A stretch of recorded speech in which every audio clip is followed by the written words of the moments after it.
Hi, Victorina here, and welcome to another speed build of a community lot. This time I built a coffee shop or a cafe in Windenburg. And I went with this ruins that's been repaired a little bit so that it would be like a functional coffee shop. So I wanted to use all those old things that come with the get together pack, basically the broken pillars, the old fencing. Yeah, I think it turned out, this one turned out really good. Actually, this is my favorite build of a coffee shop ever. I was surprised with how it turned out. So here you could see me trying to figure out the shape of the building. I wanted to use curved walls because I don't really work with curved walls because I'm not a fan of how difficult it is to place windows on it and to decorate it, essentially, because some of the stuff you'd stick on it for the wall art and even wall sculptures, it's super hard to make them look good on the curved walls. I think because it's a new feature, I don't think the Sims has adopted a lot of the things that it has already to make that really work and make it really a good aspect of building. But I wanted to push myself, as I've been doing in this series. I want to push myself in terms of my capacity for building. So I still went with the curved wall. You could see me here that's the design I came up with. It's a 2-story coffee shop with a little balcony on top, or a little terrace. And then I placed these pillars from Get Together. They're made of bricks. And I think, they're bricks. But eventually I decided to do it different this time. For the first floor, I used the brick columns, but for the second floor, I used wooden ones, just to make it different. And I like to think that because the lower level is more of made of stone and brick, whereas the upper level is made of lighter materials already. Just a little something I wanted to try out. But I was a little frustrated because I wanted it to look like an old building, and I was constantly using these clean white colors, which made it look more new than old. It's a good thing that I came up with this mixing the swatches. So you could see that bay window there, it's not the clean white swatch, but actually the dirty white, almost faded lightwood swatch. That's the one I used there, and then I decorated it further with a plant box below it. A very pretty plant box, by the way. That's the first time I used the plant box from Get Together. And then I used that little umbrella thing that you put in storefronts. I just thought that it would make the place more inviting and more classy even. And then I was a little uneasy with how the top of the bay window looked, so I tried to put some plants there. Those are just plant boxes from base game that I placed on top to make it look like plants were growing on top of it, and some of the leaves were hanging down from that. And then you can see that for the lower level I used brick. My plan was to make it stone, and then the upper level I used the classic exterior walls that they used for most of the buildings here in Windenburg. I wanted this to blend into the town to a certain extent. So I used that, and I think it turned out really cute. I even used some of the varieties that would make the wood different. As you can see near the door and the terrace, you can see that it's a little different there. And then all the doors and windows, of course, are all from Get Together to make it consistent. I really like working with unlimited packs because I go with the assumption that they made things match. Unfortunately, that's not always the case, but I don't know, it's easier to find things matching when you're just working within a single pack or two rather than working with everything else. Because The Sims being such an old game, there's so many items already, and then sometimes it's overwhelming if you're trying to build. You're overwhelmed with the options. But sometimes that's also a good thing. But for this case, because there's a theme, it's easier for me to just limit myself. You just see me here adding more plant boxes to make the place even more lively. I wanted it to look very colorful because I use mostly white colors, so I wanted to make the place look brighter, more inviting by adding colors through the use of those flowers. And then on the side of the coffee shop, I just wanted it to be occupied by that very beautiful tree. That is a base game tree, and I thought that it was absolutely beautiful. I'm not sure, but I think that's the same like magical tree that we have in Willow Creek, right? The one with that has that access to Sylvan Glade, or somewhat of a similar tree. Of course, that one isn't gonna give us access to Sylvan Glade, but you know, it was still really beautiful with all those like fairy lights hanging from it. Yeah, and then here I switched to night mode because I wanted to make sure that my lot was well lit, especially at night. I wanted to look nice. Just putting up lights wherever I can to make the place look bright and still inviting, even in the dead of night. Yeah, and then I did that terrain painting. I used a get together terrain paint, really beautiful because it really matched that ruins aesthetic that this pack has. Adding windows, the window placement was actually really tricky here because I wanted to put a lot of windows initially and just like put them next to each other, but I don't know, it looked a little weird that way, so I just spaced them out. And then I thought that the wall, especially at the back, looked really flat, so I had to come up with a way to make it less flat, basically.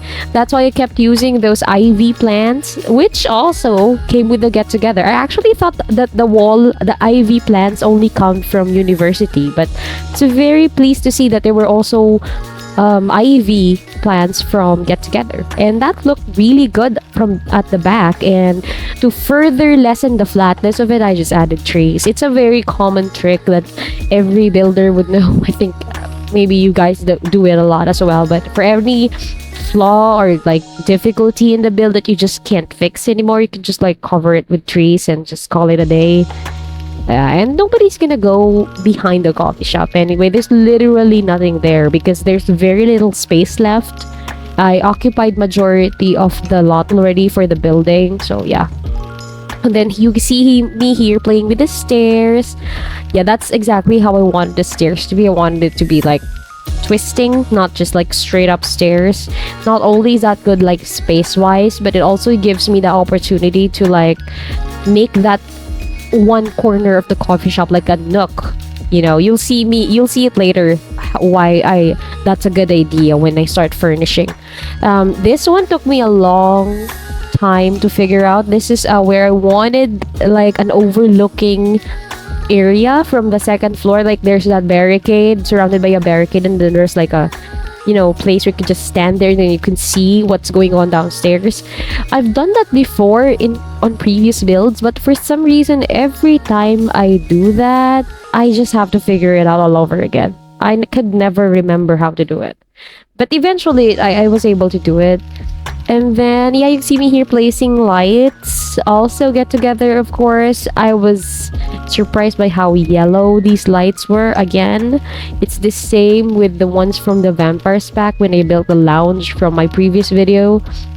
I just overlapped that again with the subtle saucer lights to reduce the yellow tinge and to make the lights even brighter because I want my community lights to be bright. Yeah, and then I just used base game flooring because most of the flooring from the pack are brick or like stone, and I didn't really want to use stone flooring inside the coffee shop. That just kind of made it cold and too rigid. Yeah, and then I used those initially used that wallpaper with like the bluish tinge, the stripes, but I would change that eventually because I don't know, I just didn't like the way that looked. Eventually, when I started furnishing everything, it just didn't look right. I had to look for another wallpaper. You'll see me here, I'll come up with something different there. But for now, I prioritize placing all the like the countertops. Actually, this was an oversight on my end because I didn't clearly plan where I planned to put that counter. And I was planning, initially I even thought maybe I could just put it in the corner, like on the side of the stair where the stairs was, but I think that'd be super weird because the entrance of the coffee shop is right there in the middle. And isn't it more common that when you enter a coffee shop, the counter where you order your coffee is close to the entrance so that it's easier for people who are just gonna get coffee to leave? Yeah, I don't know. Well, in my country, most of the Starbucks vary a lot in terms of that, and that's kind of a hassle for me actually, because other coffee shops like Coffee Bean have their counters near the entrance. I don't know, how are the coffee shops layout in your area. Maybe you can tell me in the comment section. But I wanted mine to be efficient in the sense that when you go to the entrance, you have the counter near the entrance, so you could just get your coffee and go if you're in a rush. Of course, the Sims would never really need to do that or anything, but I like it to think of practicality as well, even when I'm just building in the Sims. And here is my cozy living room nook on the side near the bay window. I think this was a really good fit here, and I'd imagine like a club, like maybe a reading, what do you call that? A reading club? A book club? Yeah, a book club gathering here to talk about their latest readings and to talk about the stories that they recently come across, and then just sit there and drink their coffee, and it's a really cool vibes there. And this is the part I least like about those bay windows is the inside look of it. Look at that from the inside. It looks way weird. So I'm really glad that there are base game curtains that fit the old D vibe and also able to cover the nastiness of that bay window from the interior. Don't worry, I like the bay window from the outside. I'm just not a fan of what it looks like on the inside. So yeah, that's what I covered up there. And then now this is where I start playing with the wallpaper, because like I said, I didn't think it really fit the vibe, and I was gonna go with the other one, but it looks so country to me that just no, I don't think that next choice that I did was right. But this last one that I stuck to, I like it. It's simple, but at the same time it's kind of classy and clean, and the color is just cool enough on the eyes to balance out all the warm colors I used. So I really liked it. Yeah, and then I moved on to the placement of the dining area, where I just basically use square tables and just put a bunch of chairs. As you can see, there are not a lot of seating on this coffee shop. This was a real life coffee shop. It must not be the type to get really crowded because there isn't a lot of space to sit in. Yeah, that's a common thing for me for community lots. You'll notice that I'm not big on like putting up a lot of seats. I want it to be like the cozy type where it's a little slow. There's not a lot of rush hour craziness going on, and people just come there to just chill, and it's not usually very crowded. Definitely not a Starbucks. This is definitely not a Starbucks because of the lack of seating, the assumption that there'll be very little people coming at a time. But of course, in The Sims, you can't really control the number of people who come to these coffee shops. Oh, and this is the unique thing about my coffee shop. On the second floor, I placed these gaming tables and these dart boards. I know when I placed those dart boards, I started to think that maybe that's more for like a bar place. I don't know, from what I see in like TV shows from America, the darts are usually in bars, and I've never seen that in a coffee shop. But maybe this coffee shop is a bit hipster, and the owner wanted the people to gather here and just have a good time. Like I said, since get-together's best feature or most well-known feature is the formation of clubs, might as well maximize this space to be a really good place for clubs to hang out. So maybe a club that loves to just play games and stuff and compete with each other and drink coffee could just chill upstairs, and maybe the owner here charges some kind of I don't know, a venue fee or whatever for the use of the upstairs. I don't really know. I mean, the finances in The Sims is not that complicated, so I don't really need to think about that. But it's still really, really fun for me to be thinking about it and imagining it.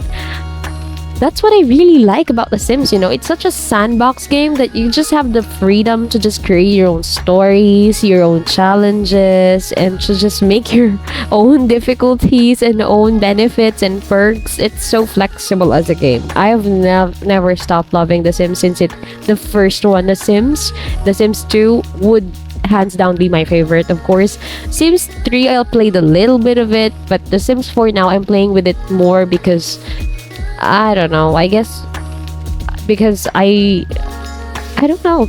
I don't know why I play with The Sims 4 more than I play with the other Sims versions. But do you play with other Sims versions? Tell me in the comment section. And would you be interested if I made Sims 2 content? Because that's my ultimate favorite game of all Sims franchises. But I don't know. I haven't done any recordings on that because I just didn't know how people would react to it. Anyway, here is the finished build. Those are the photos. I think they turned out so beautiful, so classy, spacious, warm, inviting, and also very functional. This is play tested and available on the gallery with my gallery ID, victorinalove. Please like this video, comment, and subscribe for more content like this. Bye!